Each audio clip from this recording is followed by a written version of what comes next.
What's up, everybody? Welcome to another episode of 10K on the Bay, my journey to 10,000 live listings. I apologize. I lost my voice a little bit today, but we are going to be sharing the topic of how you look for something to sell when you're getting started on eBay, how to determine what to buy. This is a common question I always get, and I'm going to be brief. One tip for me, I do a lot of retail arbitrage with shoes, and what I try to do is see how many shoes are available. Let's say there's 20 shoes in the market. And if there's one selling every day in the completed section, that shoe is going to be sold out pretty soon. That's a great one to buy. So for me, when I'm going to the Nike outlet, which shout out to Hustle B, he was telling me you need to go in the morning when they first open instead of going in the middle of the weekend, which is what I was doing. Huge noob error, so don't do that. So go in there, see how many are available, how many sell each day, so you can determine, kind of guess how long it's going to take for your item to sell. That's been really, really effective. And if you have an idea of how long it takes for something to sell, then there's not as much risk when you are buying the items. When you go around the table and maybe give some advice, if anyone wants to chime in, just chime in. Let's start with Holly. She also needs to jump off early in the call, so don't worry. She's going to give us some advice. So Holly, if you're looking for something new to buy, or you're just thrifting or retail arbitraging, where do you start? Well, let's say someone was just starting out. I would advise them to go to a thrift store in their area and look at what they have the most supply of.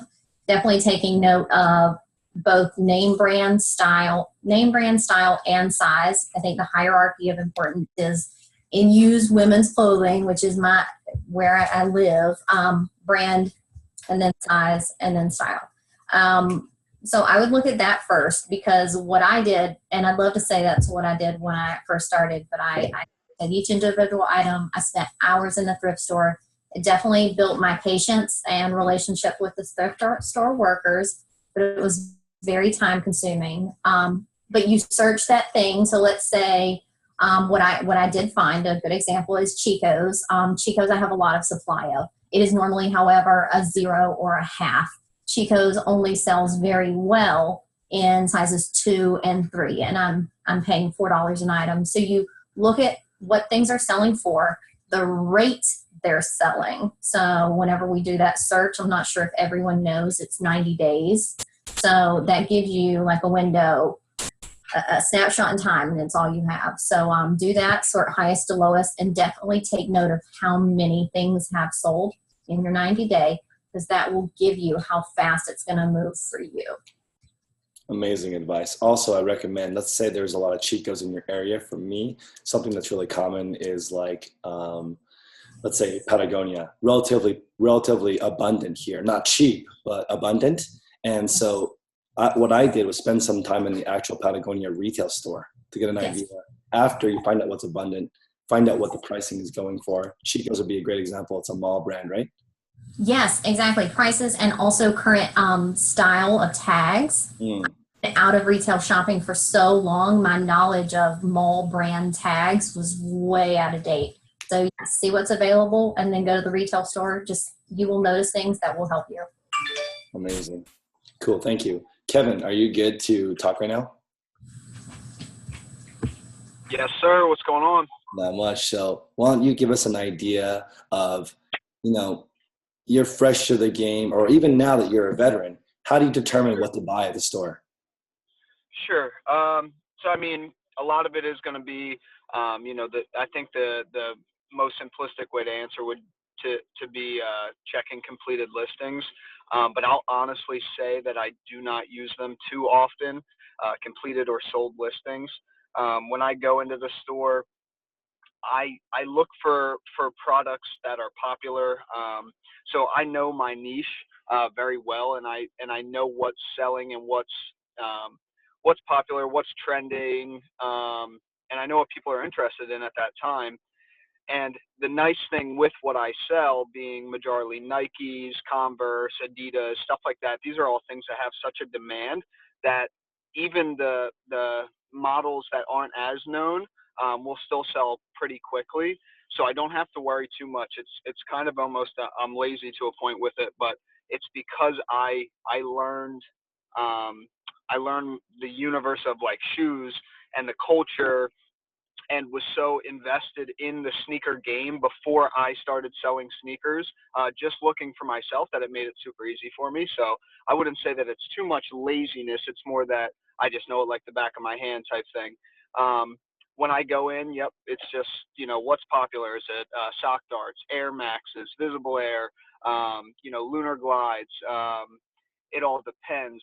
Any Converse with Lunarlon soles, Adidas Boosts, Under Armour basketball shoes. It just depends on what it is.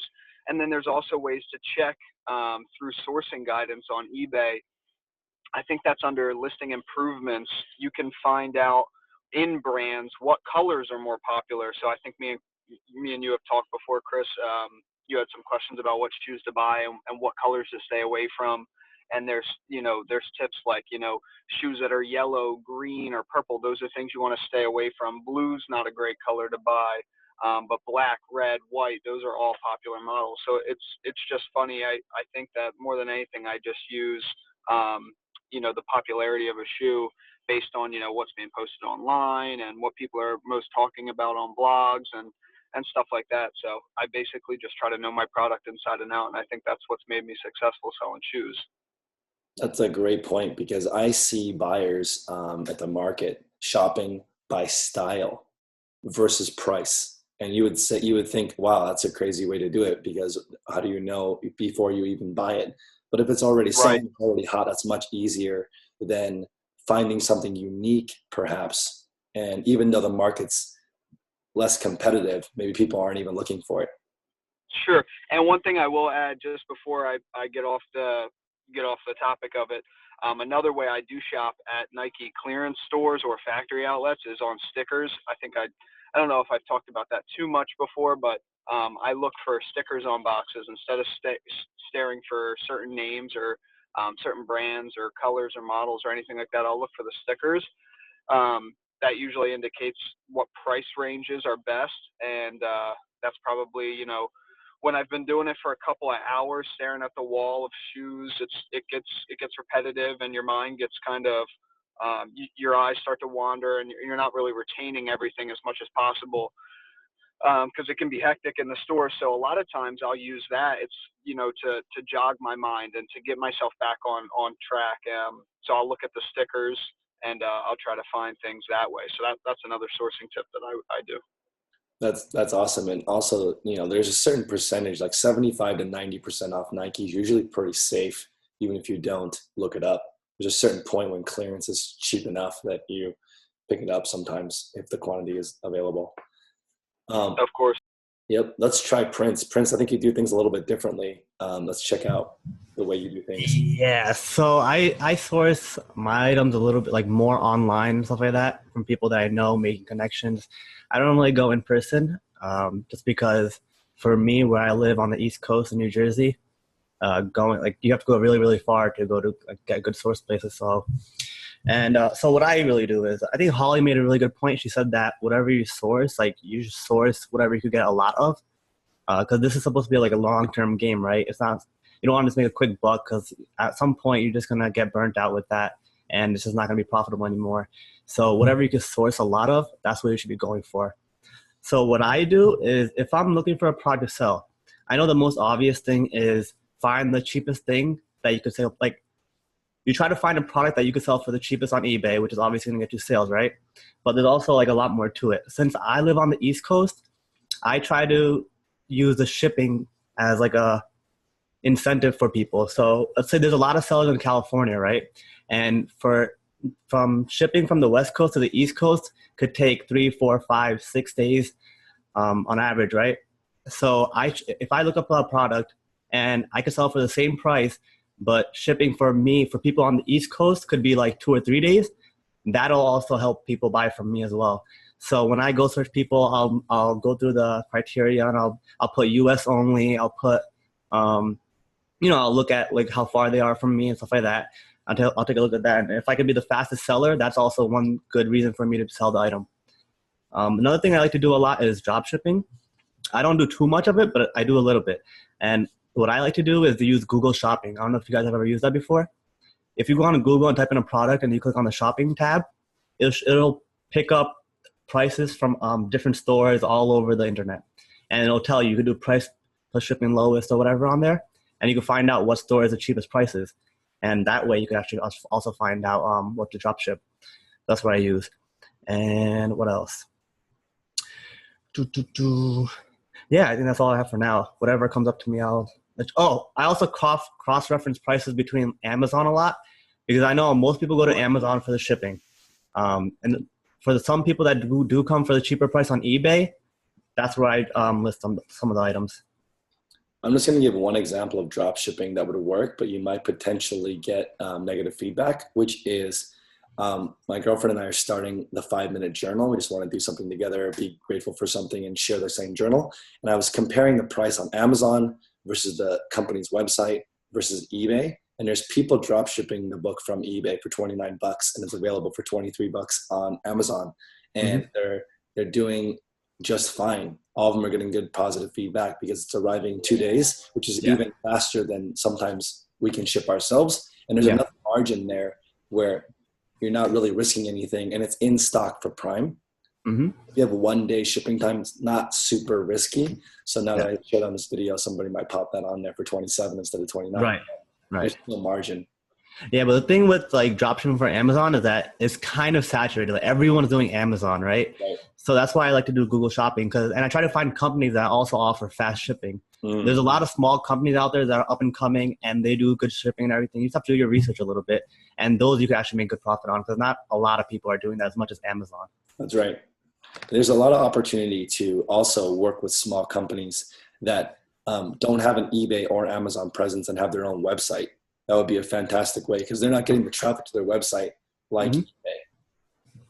Right. And, you'd be surprised. A lot of companies don't even know the power of eBay or Amazon, because they've been brick and mortar for so long. And since, there's some type of stigma against online business or online shopping, so they just stay away from it. So if you could somehow leverage that and benefit from it, you should.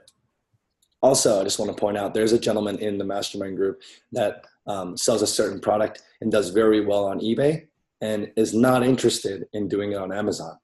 So there's an opportunity there. If you want to get something and put it on a different platform for something that is selling well, you can do that, because some people don't want to mess with it. That definitely exists. Right. And like, look at Craigslist Hunter. He has a couple pawn shops, right? And he does a lot on eBay. I'm sure there's so many pawn shops that don't even use eBay. So, Absolutely. And if you're in a metro area with a lot of traffic, they don't even bother. They will sell it in their shop. Some items move, some items don't move. Even Craigslist Hunter, I saw today, he was redonating some items that don't move in his area. And the Goodwills here, if they actually hit more than one Goodwill before they go to the bins. I found out today. So they'll rotate in a couple of stores before they do it, because a certain area may sell certain things different.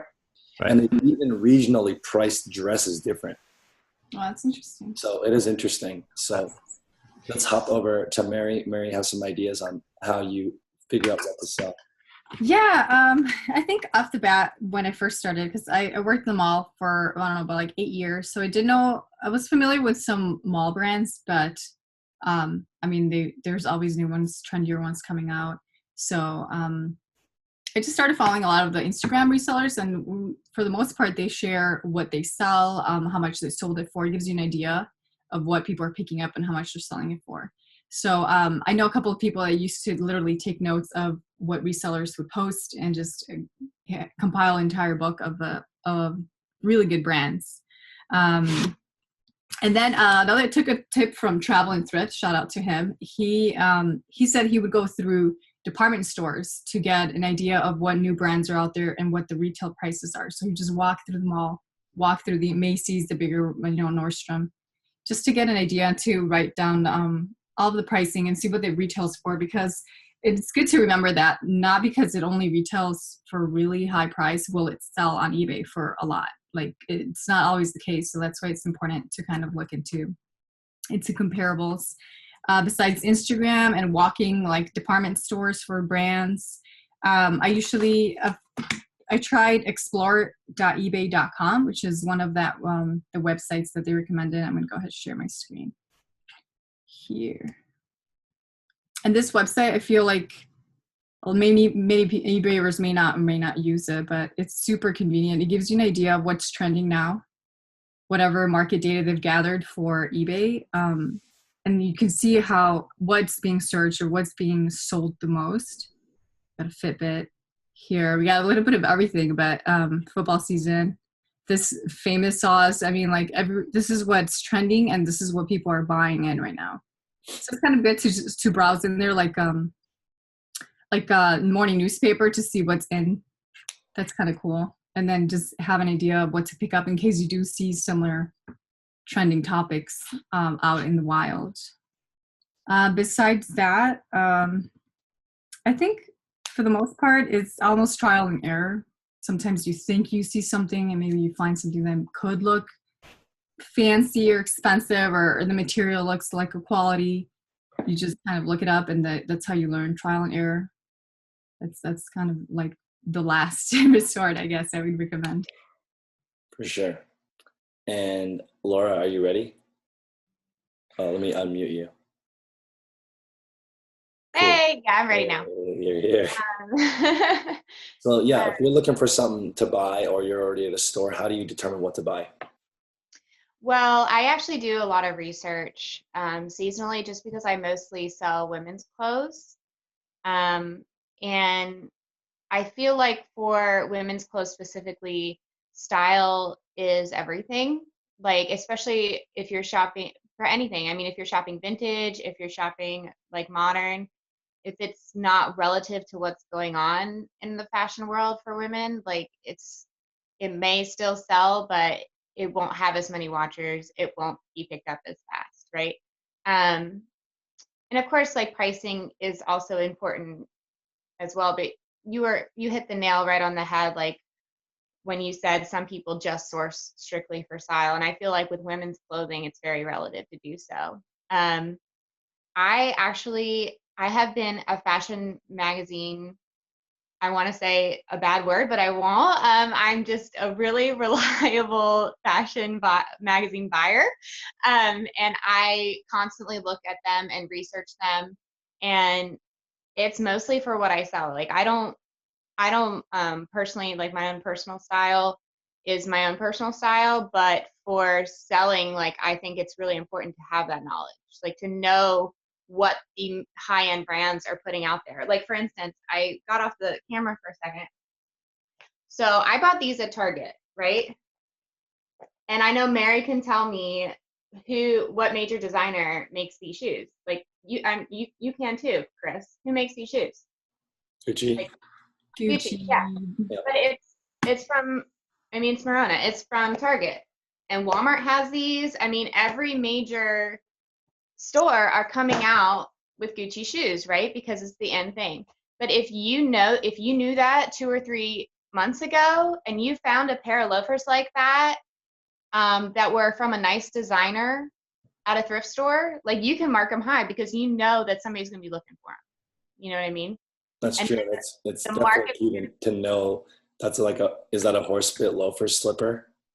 It's a mule. Are super loafer slide. It's a mule. That's right. It's a mule loafer slide. Yeah. Mule loafer. Yeah, and that's right. yeah, so people are going to be looking for the style, and it won't even matter what brand it is at that point. Once it's hot, if it's in good condition, if it's made of good quality, and you have it out on your sales floor, meaning on eBay, whatever, like, it's going to sell, and it's going to sell fast. This is also the definition of private label. Like, you find something that's already selling, you can get a generic brand that'll sell not for as much, but just as popular. Yeah, for sure. And I mean, because just like the major retailers, they're going to be looking for that style. And if the retailers are putting that style on the floor, you know it's going to be hot. Like, if they're making their own, they're mass producing what that designer put out there, you know it's going to be hot, like, instantly. If you can get one step ahead of that and be able to even thrift your way to that, it's a no-brainer. This is something that Prince brought up earlier, which is people get tired of thrifting. I've seen it, like, seen people have a really good run and then they take a break because they're just tired of hunting.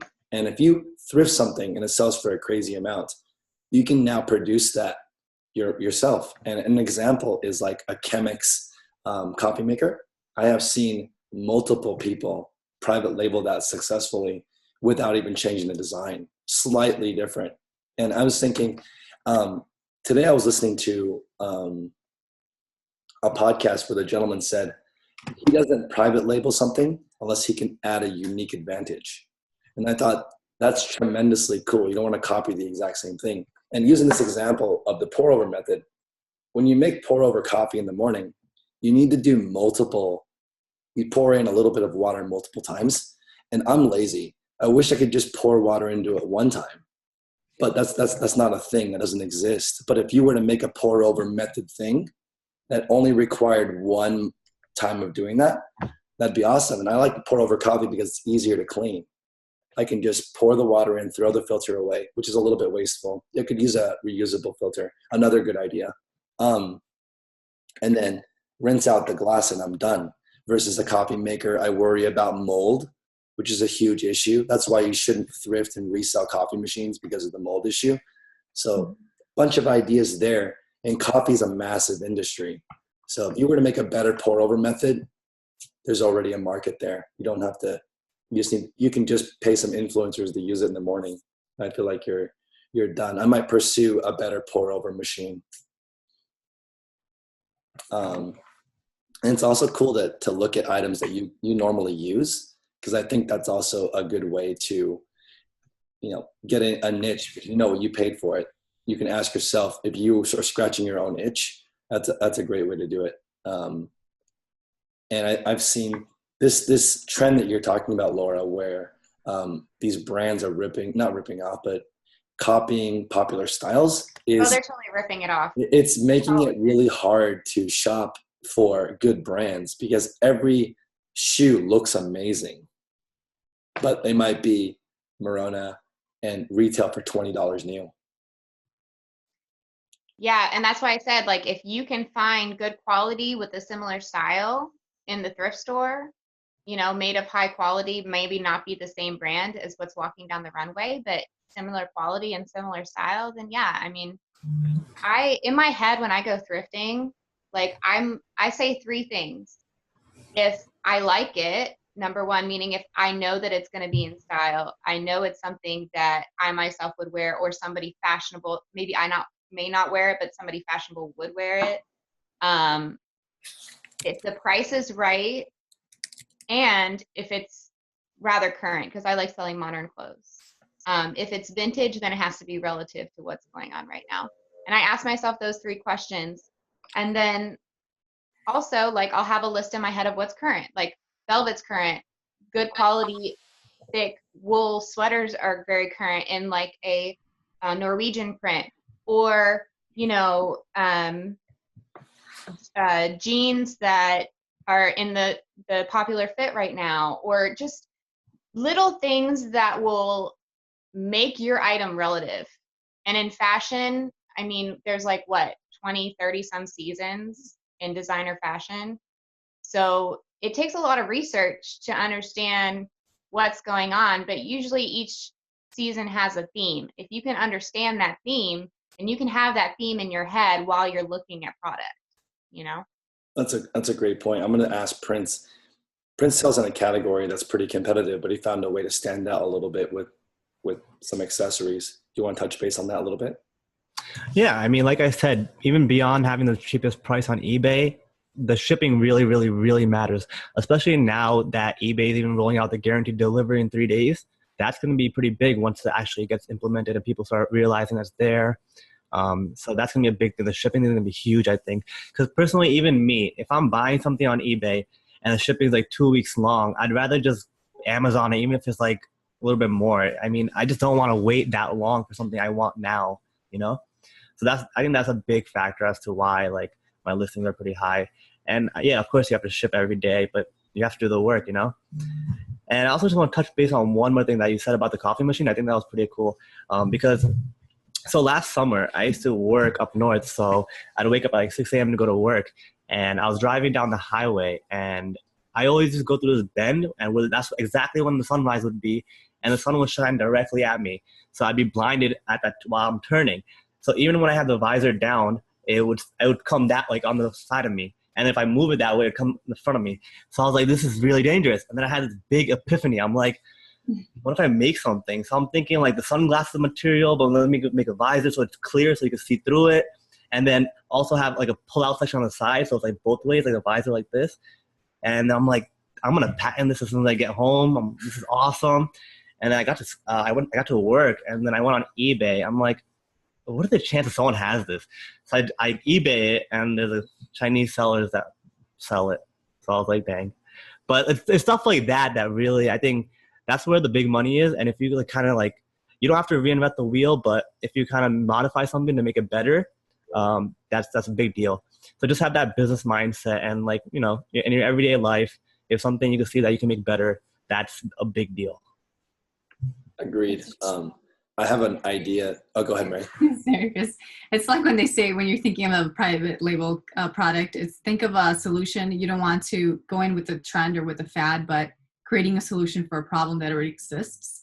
And like you said, where Laura, you said you're ripping off the initial company, like Swell, the Swell bottles, they made it, they killed it, and now you see the similar bottles with like a little hanger or with a little holster, a little cover. I mean, they're the same thing, but they're trying to solve a different type of problem with, you know, storage or covering. But that's like kind of what Prince said, where you think that you found something, you just have to tweak it out and make it special, but it'll still sell, like those Merona shoes, which is funny that you mentioned, Laura, because I picked 2 shoes up from Merona this weekend at a yard sale. Off the bat, I said, okay, they're Merona, okay, but from afar, they look like something else. And at that point, it's all about style. It doesn't even matter what brand it is. And they will sell for $20 more, even if they're Merona. Absolutely. And one more thought, you can also add on to a product. The Yeti mugs were insanely popular. This kid who's in high school asked his dad, they came up together, what can we improve on this? And they made a handle, and they sold 100,000 of them the first year. So, you know, that's just a slight improvement. And, you know, I can think of a lot of things, like, for example, fragile stuff like the AirPods, right? If you were to you drop them, they're pretty much done. So if you could figure out a neoprene case for it that prevent it from shattering, you could probably sell it for good money. So it's an insanely popular product already. Mm-hmm. You don't have to copy it. You can make something that just helps with it. And I don't know if you could use that. You put in your keyword AirPod cover. I don't know if Apple would remove it. No, well, I think so. I was looking for AirPods not too long ago, actually. And the first thing that popped up was accessories, right? And that you need to scroll a little bit bottom to the bottom, but I think there was a cover, like a silicone case. Same thing with Fitbit. I was looking for Fitbit, and then there was like additional bracelets or covers on it. And that's what came up when I put that keyword. So maybe not. Haven't caught on. Can I add something too? So another thing I do that I actually just thought about is I'm such a girl. I'm also like a Pinterest fanatic. And if you go to people's wish lists on Pinterest, you can see all the products that they're into right now. So me, like with women's fashion, I have a lot of like followers that post a lot of women's fashion, and I'll go to their pages and look what outfits they're posting, or look what they're posting on their wish list, or things that they were looking at, because there's a lot of product posts on Pinterest as well. And all the fashion bloggers are on Pinterest. They constantly are posting on Pinterest. And I mean, talking about ripping off, the fashion bloggers basically rip off right from the runway of everything that's going to be popular for the season and throw it up on their blog. So if you don't even want to spend money on fashion rags, you can go right to online and look at fashion bloggers, and you'll be able to pull up pretty much any style that's going to be new for the season. And a lot of them get paid endorsements for those products as well. So you'll be able to see like exactly how much they're paying for everything too. So that's another good way to do product research for the season. One more thing I want to add, which is amazingly useful, is today I went to Plato's Closet to check out their dollar sale. And I asked them what the process is for trading stuff in. And they said basically 10% of retail. I thought that was an interesting model. So they'll get the item, they'll look it up, what it costs new, and they'll pay the person about 10% of what it sells for new, and they'll sell it for 30% of retail. And I thought that's amazing that they pretty much just streamlined it so that anybody can figure out what to buy, and it's worked for them. And they're pretty much huge. And I was thinking, wow, what a simple way to buy, right? They just looked at it and then straight across the board. This is why you can get a good deal at Plato's Closet if you're flipping. If items are really high in demand, they can sell for 80 or 70% of retail used. So people go there and they flip it. And I tried Plato's Closet to Plato's Closet arbitrage today, and it worked. Like I went in to see they would decline items at a different Plato's Closet, and they accepted some of them. And I was trying to ask her like why, and she's like, "Oh, the style is in," or "This we're declining because we don't want it." And I wonder if Prince were to walk into 5 pawn shops with let's say he wanted to sell MacBooks, so he got a MacBook and he walked into 5 shops and asked them how they determine the cost of it, he could hack his way to figure out what a good price to pay for them, because they're obviously buying at a profit. That's a really good point. I'm surprised they actually even told you that, those margins and everything. That's pretty crazy. That makes me kind of wonder, what if you just buy like wholesale clothes and sell them all to Plato's Closet or something? That ran through my head. Yeah, right? I mean, I don't know. Interesting. I'm kind of wondering how, like, I've been to Plato's Closet a couple times, but not lately. But I remember in Chicago, I've been there, and they had a lot of outdated stuff. So how does that outdated stuff get there? Like, it was welcomed when it was new and trendy, right? So it's been sitting there since? Age. So like they have So they don't rotate tags. stuff out? And I learned this from there's a shop here called Crossroads, and they put a number on it. I'm like, what does this number mean? They're like, that's the week of the year.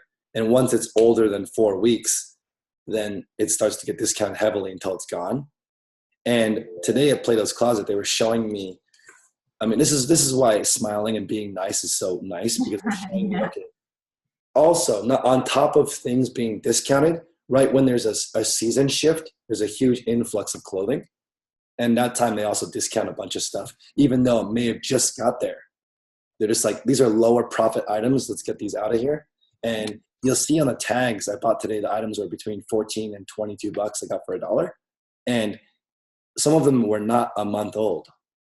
They just were cheaper than the good stuff they were getting. And then they were showing me that basically things that are priced over $20 usually don't make it to clearance, which is a really good tip, because you guys are selling clothing. That means if you're buying stuff under $20, discounting it doesn't make it sell fast, because they have items there for $1 that people don't buy for $1. So, that's good to know, because they're even getting rid of brand new inventory because it's under $20. Just like, peace out. And if they're selling it for 14, that means they're paying the people still $3, which means you could shop just to be a person for Plato's, but you would need to have their current list, because what I've heard is they reject a lot of stuff. So you would need to really be on point with the trend. That's exciting. That is good to know, all the intel. Yeah. And just to touch on Laura's point about knowing what fashion is coming up, I think that going to Plato's Closet and seeing what they're selling is a good way to know what fashion is out right now. Even if you know nothing, you go there and kind of, I mean, I don't know if they're selling stuff. What about that old stuff I'm talking about? Huh? That old stuff that I was talking about. Oh, yeah.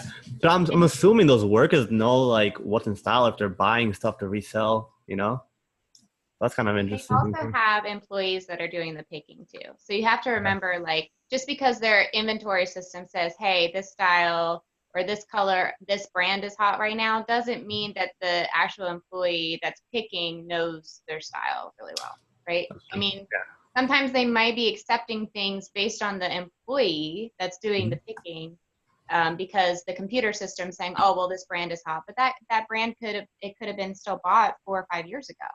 You know what I mean? So I think it really just depends on who's doing the picking. And so you have to be careful when you go to resale stores like that.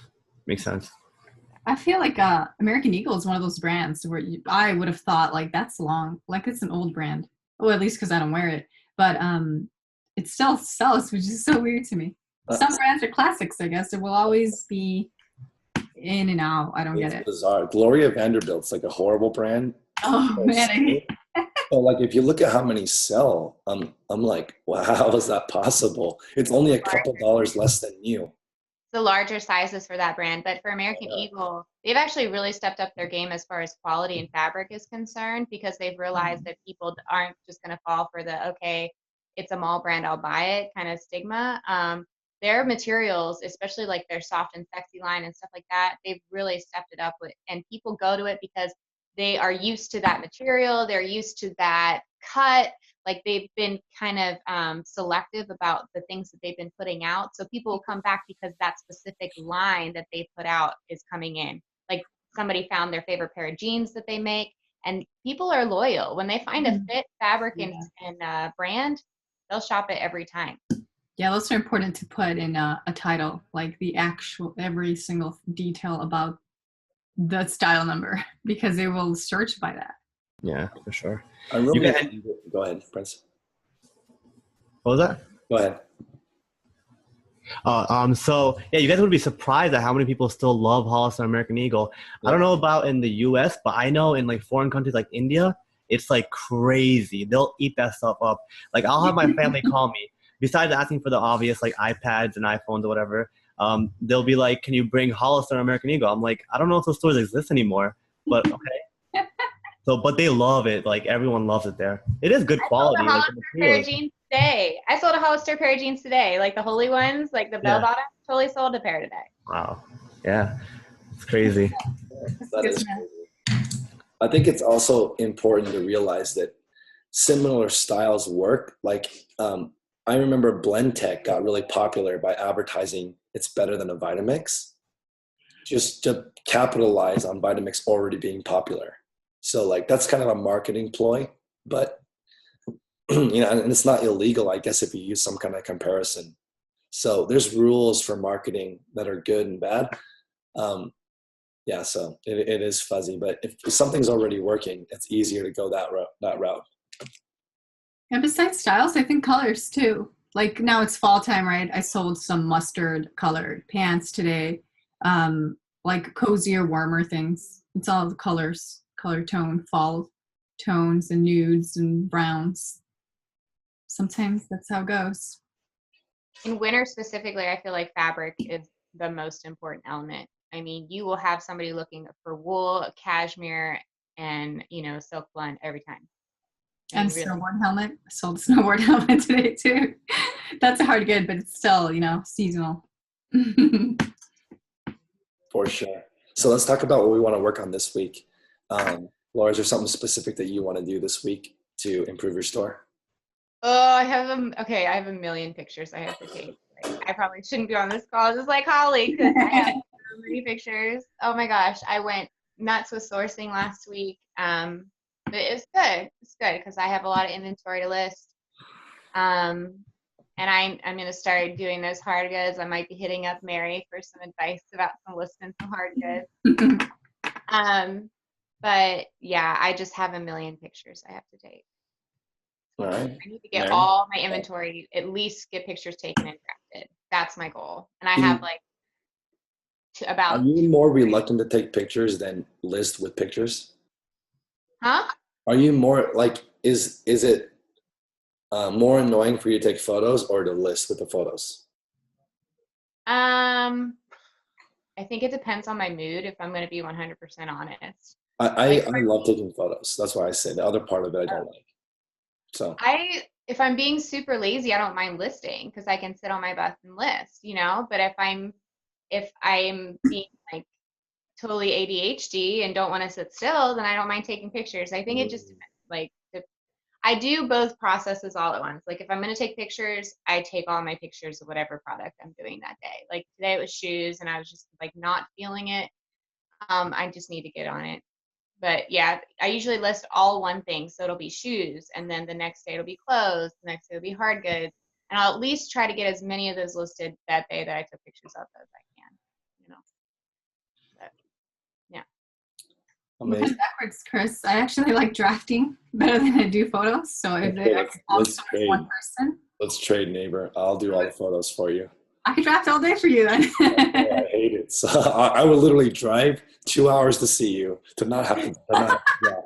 And that would be the first thing I would do. Outsource a photographer, just like take care of that. Okay.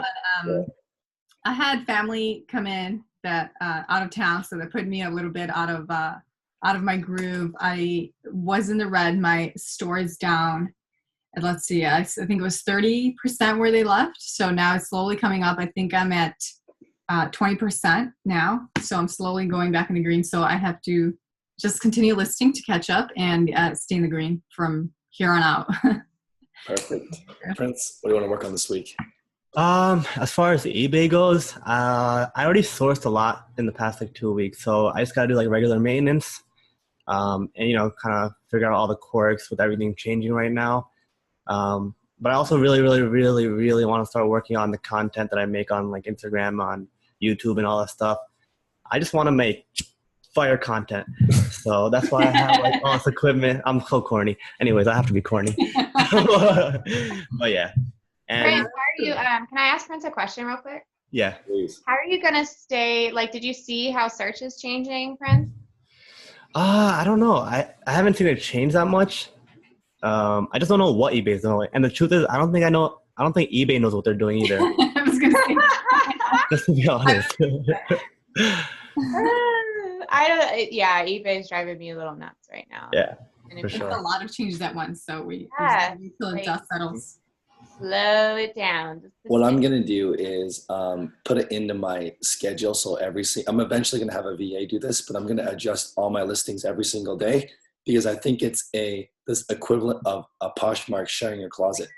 When I search best match in my store, sometimes freshly adjusted things show up higher than things that sell well. So I actually want to go in there. I've been hacking that by adjusting my business policies every day by 1 cent. And that's been working. So I want to continue to add that into my process. And the more I can give to a VA, the better. So I'm really trying to work on just doing one thing 10,000 times instead of so many different processes going on. So that's where I'm going to go. Good till canceled, right? So you just Yeah, I'm good till canceled now, and then keep tweaking it. When I was doing 30 days good till canceled and adjusting every 30 days, Griff, who's eBay employee number 4, said that adjusting listings once a month is not enough. That's the reason why I changed, because he said once a month's not good enough. And I was like, okay.